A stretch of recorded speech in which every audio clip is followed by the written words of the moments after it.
اسلام زندہ باد، اسلام زندہ باد، اسلام زندہ باد، اسلام زندہ باد۔ الحمد للہ رب العالمین والعاقبۃ للمتقین والصلاة والسلام علی سید الانبیاء والمرسلین، اما بعد فاعوذ باللہ من الشیطان الرجیم، بسم اللہ الرحمن الرحیم۔ یا ایھا الذین آمنوا اتقوا اللہ وکونوا مع الصادقین۔ صدق اللہ العظیم والحمد للہ رب العالمین۔ میرے آقا کے پیارے غلاموں، نوجوان ساتھیوں اور بزرگوں، السلام علیکم ورحمۃ اللہ تعالی وبرکاتہ۔ آئیے سب سے پہلے خاتم النبیین، خاتم المعصومین، رحمت للعالمین صلی اللہ تعالی علیہ وآلہ وسلم کی بارگاہ میں جو کا درود شریف کا نذرانِ عقیدت پیش کرے، پڑھے بالا سے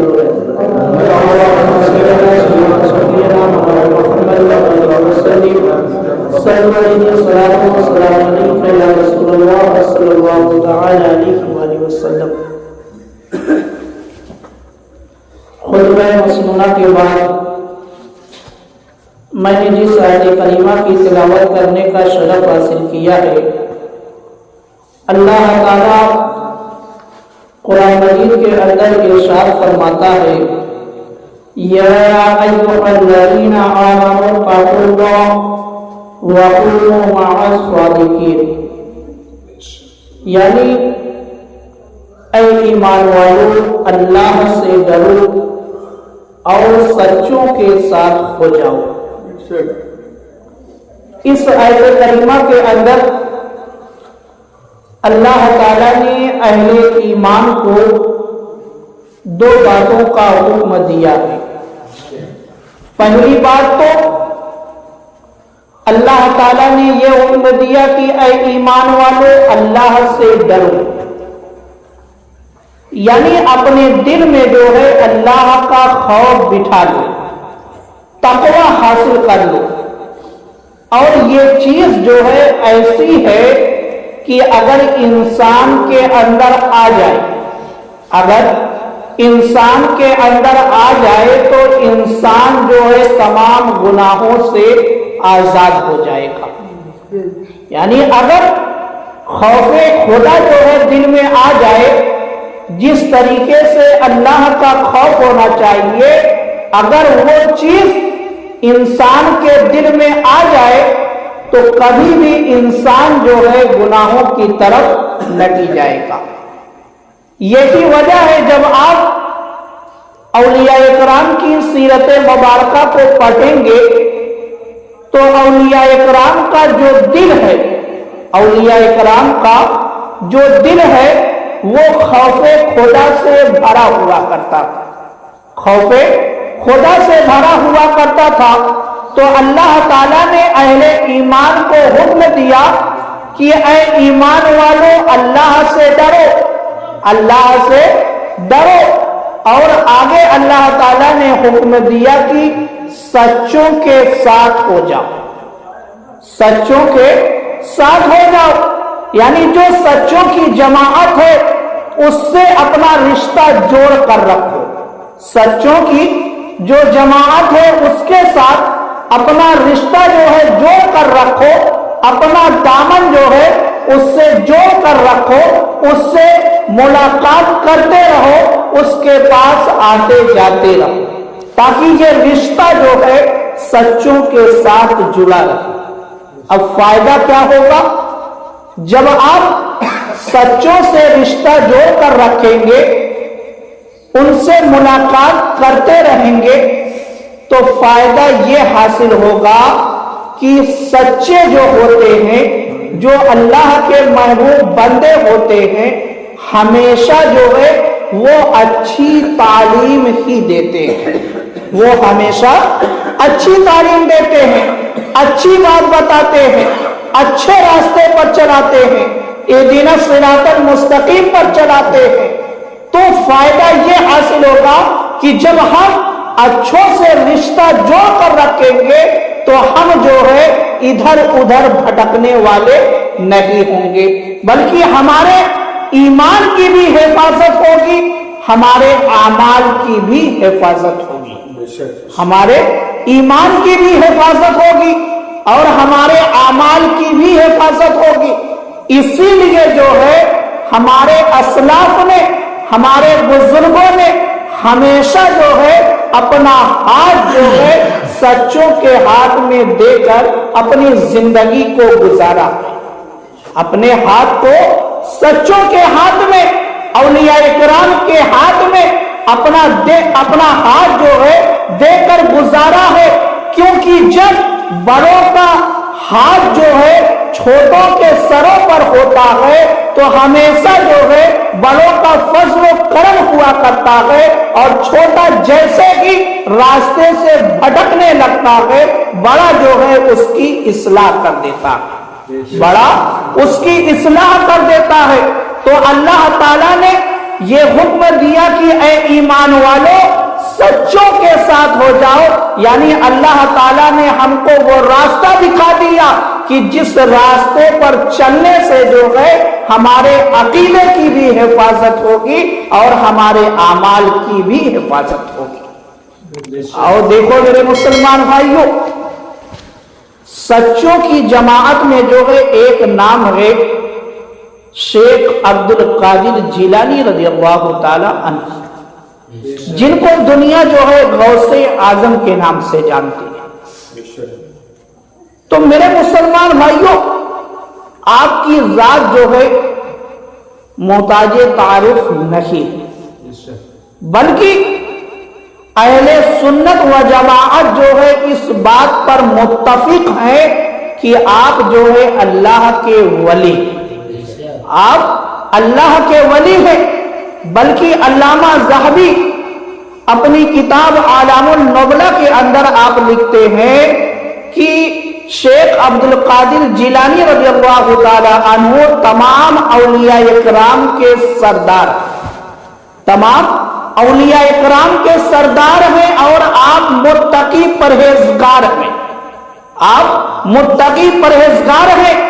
تو علامہ ذہبی کے قول سے یہ واضح ہوتا ہے کہ سیدنا شیخ عبد القادر جیلانی رضی اللہ تعالی عنہ میرے آقا غوث جو ہے تمام اولیاء اکرام کے سردار ہیں، اور اہل سنت کا اس بات پر متفق ہر کسی کا یہی عقیدہ، یہی ماننا، یہی نظریہ ہے کہ شیخ عبد القادر جیلانی رضی اللہ تعالی عنہ اللہ کے ولی، اللہ کے ولی ہے۔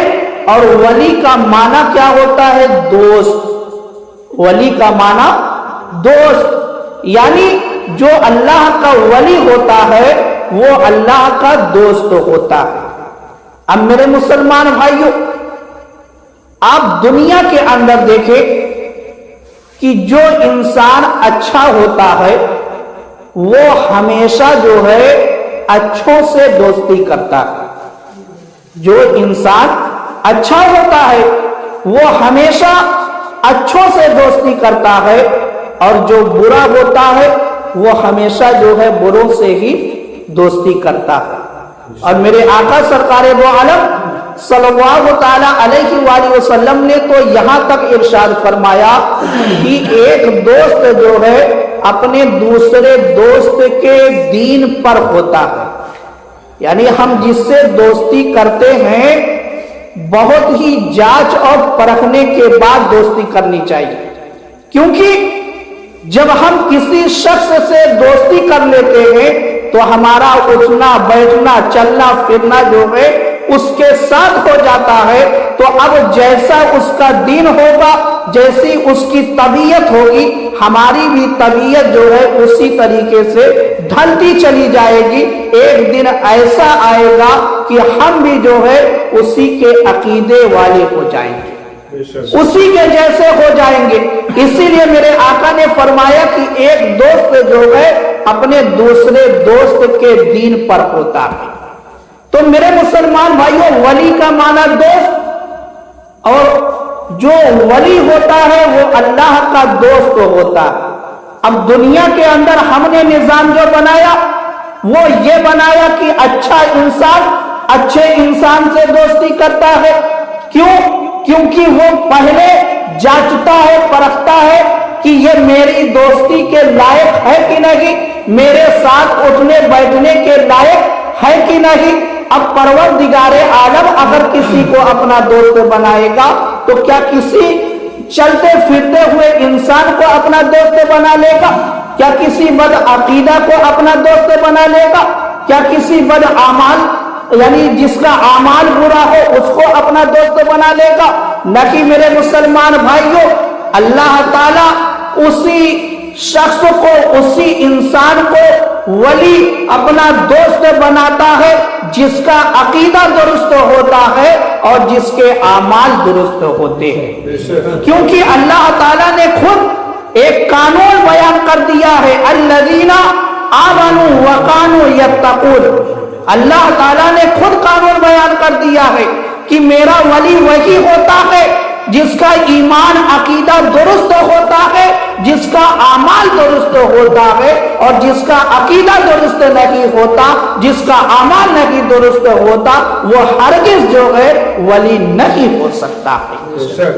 اب جیسے آج کل بہت ساری خانقاہوں میں کچھ جوہلا ایسے بیٹھ گئے ہیں جو اپنے آپ کو ولی کہتے ہیں، جو اپنے آپ کو ولی کہتے ہیں، مگر نہ وہ نماز کی پابندی کرتے ہیں، نہ شریعت کی پابندی کرتے ہیں، بلکہ صرف روب اس بات کا بیٹھاتے ہیں کہ ہمارے بڑوں نے جو ہے ایسے ایسے کارنامے انجام دیے. میرے مسلمان بھائیوں، میرے آقا غوث کی جب آپ سیرت کو پڑھیں گے تو میرے آقا غوث نے جو ہے پہلے خود 25 سال آپ نے جو ہے تعلیم کو حاصل کیا، پھر 25 سال جو ہے اسی تعلیم پر اپنے آپ کو ڈھالا، پھر اس کے بعد 25 سال آپ نے جو ہے خود کو اسی تعلیم پر ڈھالا، یعنی تعلیم کے سانچے میں ڈھالا، شریعت کے سانچے میں ڈھالا. پھر اس کے بعد جو ہے میرے آقا غوث جو ہے مسلک پر آتے ہیں. پھر اس کے بعد تبلیغ کا کام میرے آقا غوث نے شروع کیا ہے.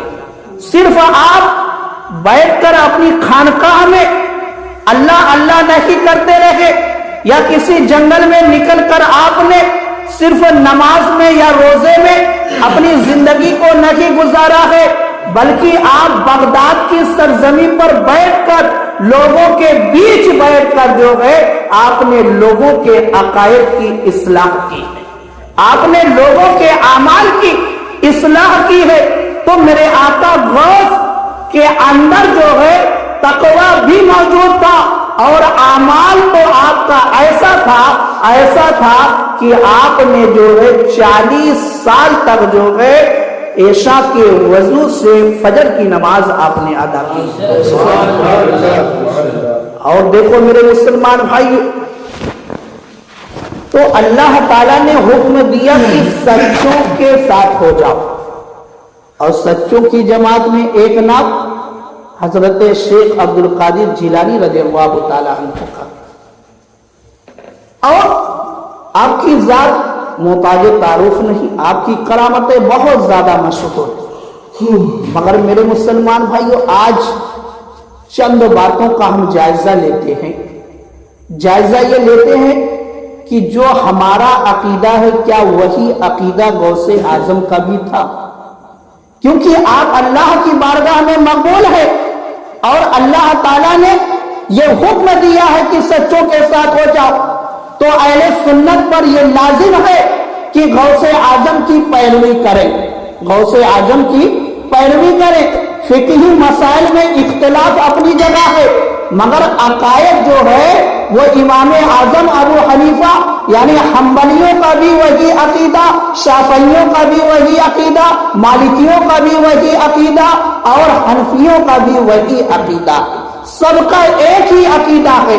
یہ اور بات ہے کہ فقہی مسائل میں اختلاف ہے، تو ہمارے اوپر جو ہے یہ لازم ہے، اہل سنت پر یہ لازم ہے کہ غوث اعظم رضی اللہ تعالی عنہ کی پیروی کرے۔ پہلی بات دیکھیں کہ میرے آقا غوث کا نظریہ کیا تھا، کس معاملے میں؟ جیسے آج بہت سارے لوگ کنفیوز ہیں کہ ہم حق پر ہیں یا کوئی اور حق پر ہے، کیونکہ ہم اہل سنت کی اہمیت کو نہیں سمجھتے کہ اہل سنت میں پیدا ہونا یہ کتنا بڑا جو ہے حصہ ہم کو ملا، اور اس میں جو ہم پیدا ہوئے ہم کو یہ اللہ کی طرف سے کتنا بڑا انعام ملا۔ تو اس کی اہمیت کو اگر ہم سمجھتے تو ہم کنفیوز نہیں ہوتے۔ تو آؤ دیکھیں میرے آقا غوث نے کیا سکھایا، میرے آقا غوث نے کیا بتایا۔ میرے آقا غوث کی بہت ساری کتابیں، یہاں تک کہ مختلف روایات کے اندر جو ہے یہ آیا ہے کہ آپ نے 70 کتابیں جو ہے تصنیف فرمائی، 70 کتابیں آپ نے تصنیف فرمائی ہیں، جس میں سے ایک کتاب کا نام جو ہے غنیۃ الطالبین۔ اس کے اندر جو ہے آپ نے ایک بات لکھی، اور وہ بات یہ لکھی کہ اہل سنت و جماعت جو ہے اہل سنت و جماعت پر قائم رہا جائے۔ آپ نے یہ تعلیم دی اہل سنت و جماعت پر قائم رہا جائے۔ کیوں؟ کیونکہ آپ نے تعلیم یہ بھی دی کیونکہ یہی جو ہے اہل سنت و جماعت والی جو ملت ہے یہی جنتی ہے، یہی جنتی جماعت ہے۔ یہ تعلیم میرے آقا غوث نے جو ہے غنیۃ الطالبین کے اندر دی۔ تو اب معلوم کیا ہوا کہ میرے آقا غوث کا یہ نظریہ تھا، میرے آقا غوث کی یہ تعلیم ہے کہ ادھر ادھر نہ دیکھا جائے بلکہ اہل سنت پر جو ہے مضبوطی کے ساتھ قائم رہا جائے، مضبوطی کے ساتھ قائم رہا جائے۔ اور یہ سند کسی عام انسان نے نہیں دی، اس شخصیت نے، اس ذات نے یہ سند دی ہے جو خود فرماتے ہیں کہ میں سارے عالم کو جو ہے اس طرح دیکھتا ہوں جیسے ہتھیلی پر رائی کا دانہ۔ اور خود آپ نے فرمایا کہ میری آنکھیں جو ہے لوح محفوظ پر لگی رہتی، لوح محفوظ پر لگی رہتی ہیں۔ تو معلوم کیا ہوا کہ میرے آقا غوث نے لوح محفوظ سے دیکھ کر، لوح محفوظ سے دیکھ کر کہ کون سی جماعت جو ہے جنت میں جانے والی ہے، آپ نے لوح محفوظ سے دیکھ کر ہم اور آپ کو یہ تعلیم دی کہ اہل سنت و جماعت ہی جو ہے جنت میں جانے والی جماعت ہے، اور خود بھی آپ جو ہے اسی پر مضبوطی کے ساتھ قائم رہے۔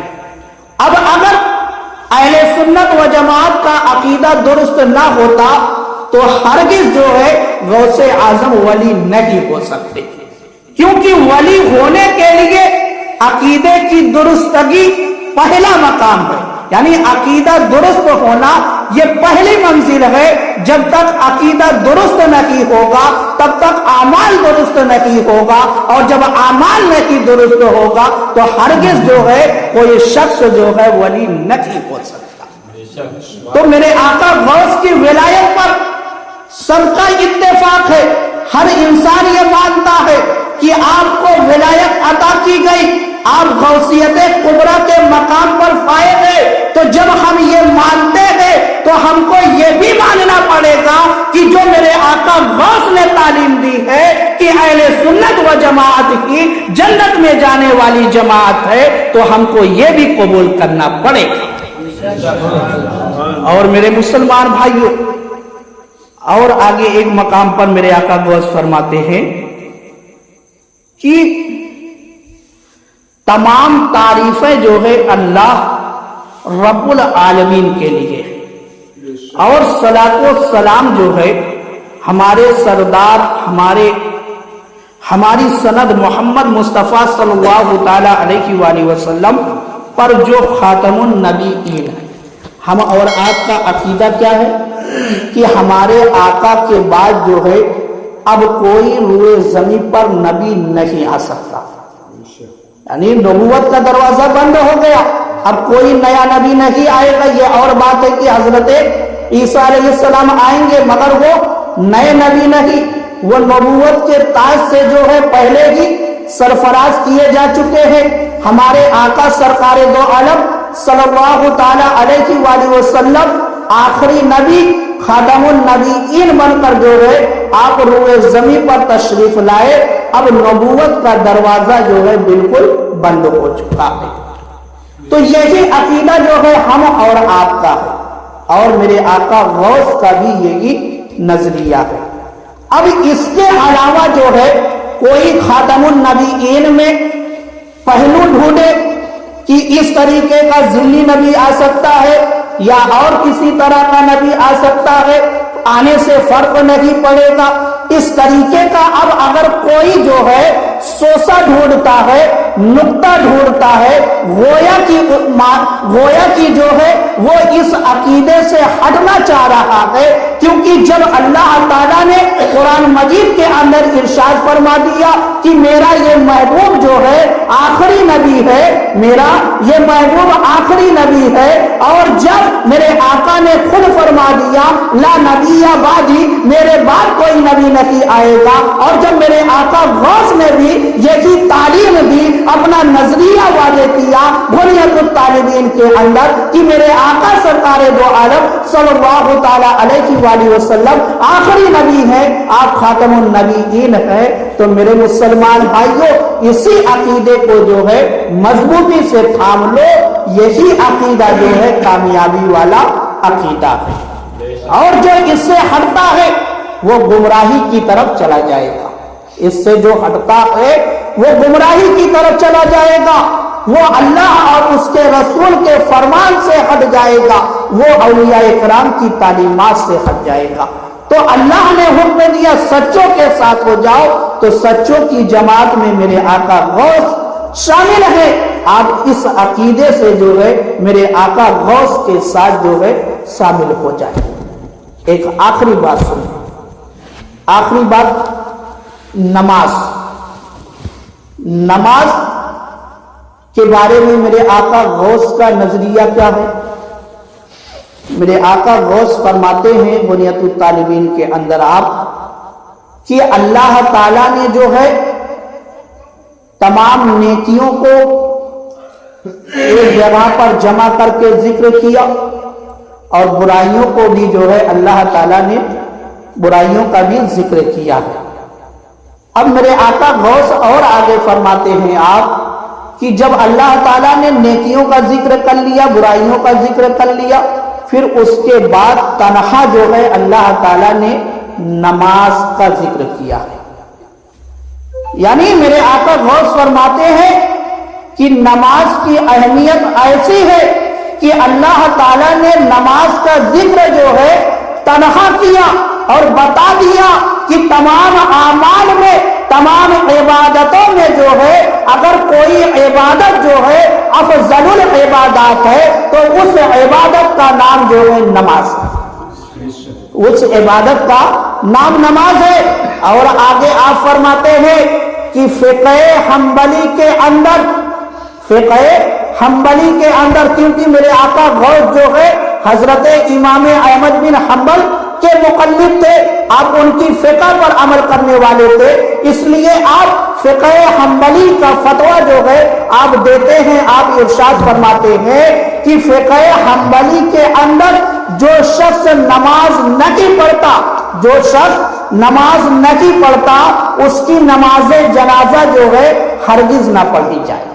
میرے آقا غوث فرماتے ہیں کہ فقہ حنبلی کے اندر یہ مسئلہ ہے کہ جو نماز نہیں پڑھتا ہے اس کی نماز جنازہ نہ پڑھی جائے، اور جو شخص جو ہے نماز نہیں پڑھتا ہے اس کو جو ہے مسلمانوں کے قبرستان میں دفن نہ کیا جائے، اس کو مسلمانوں کے قبرستان میں دفن نہ کیا جائے۔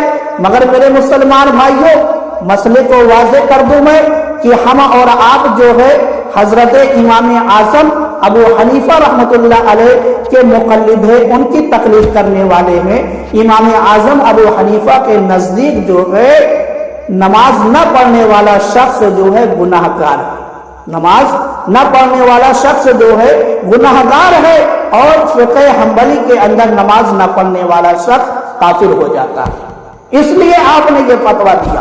امام اعظم ابو حنیفہ کے نزدیک جو ہے جو نماز نہیں پڑھتا ہے وہ سخت گناہ گار ہوتا ہے، مگر اس کے اوپر کفر کا فتویٰ جو ہے نہیں لگایا جاتا ہے۔ مگر میرے مسلمان بھائیوں، ہمارا دعویٰ کیا ہے؟ ہمارا دعویٰ یہ ہے کہ ہم غوث اعظم سے محبت کرتے ہیں، ان کے نام سے جو ہے نیاز و فاتحہ کرتے ہیں۔ تو جب کل بروز حشر ہمارا ان سے سامنا ہوگا اور ہم شفاعت کے لیے درخواست کریں گے تو کہیں ایسا نہ ہو کہ غوث اعظم جو ہے اپنے چہرے کو پھیر لے۔ کیوں؟ کیونکہ ان کی فقہ کے اندر تو نماز نہ پڑھنے والا شخص جو ہے ایسا ہے کہ مسلمان کی قبرستان میں دفن نہ کیا جائے تو ہم نماز نہیں پڑھیں گے۔ نماز تو ہماری فقہ کے اندر یعنی امام اعظم کے فقہ کے اندر بھی نماز کا بہت بلند مقام ہے۔ آدمی گناہ گار ہوتا ہے، سخت گناہوں میں مبتلا ہوتا ہے، تو میرے آقا غوث کہیں اپنے چہرے کو، ہم جو نماز نہیں پڑھتے اپنے چہرے کو پھیر لیں گے تو پھر ہم کہاں جائیں گے؟ دعویٰ کیونکہ محبت کا ہے اور ہم ان کے پاس شفاعت کے لیے جائیں گے۔ تو میرے مسلمان بھائیوں، نماز کی پابندی ضرور کریں، نماز کی پابندی ضرور کریں، کیونکہ میرے آقا غوث نے نماز کی اہمیت کو سمجھا دیا، بتا دیا کہ نماز کا مقام کتنا بلند ہے، کتنا اعلیٰ ہے۔ اور میرے آقا غوث نے بہت سارے اپنے نظریات کو جو ہے غنیت الطالبین کے اندر ذکر کیا، جیسے علم غیب کا مسئلہ، وسیلے کا مسئلہ، قبروں کی زیارت کا مسئلہ، یہ سارے جو ہمارے نظریات ہیں، ہمارے جو عقیدے ہیں، سارے کے سارے وہی عقیدے جو ہے غوث اعظم کے تھے، وہی سارا عقیدہ میرے آقا غوث کا ہے۔ ایسا کچھ نہیں ہے کہ 14ویں صدی کے اندر جو میرے امام اعلی حضرت علیہ الرحمہ نے ہم اور آپ کو تعلیم دی ہے وہ کوئی نیا عقیدہ ہو، ایسا ہرگز نہیں ہے، بلکہ جو آپ نے تعلیم دی ہے وہی تعلیم جو ہے میرے آقا غوث نے بھی دی، وہی تعلیم میرے آقا غوث نے بھی دی ہے۔ اس لیے ضرورت ہے مسلک اعلی حضرت پر مضبوطی سے قائم رہیں، سچوں کے ساتھ جڑ کر رہیں، تاکہ آپ کے عقیدے کی بھی حفاظت ہوتی رہے، آپ کے اعمال کی بھی حفاظت ہوتی رہے۔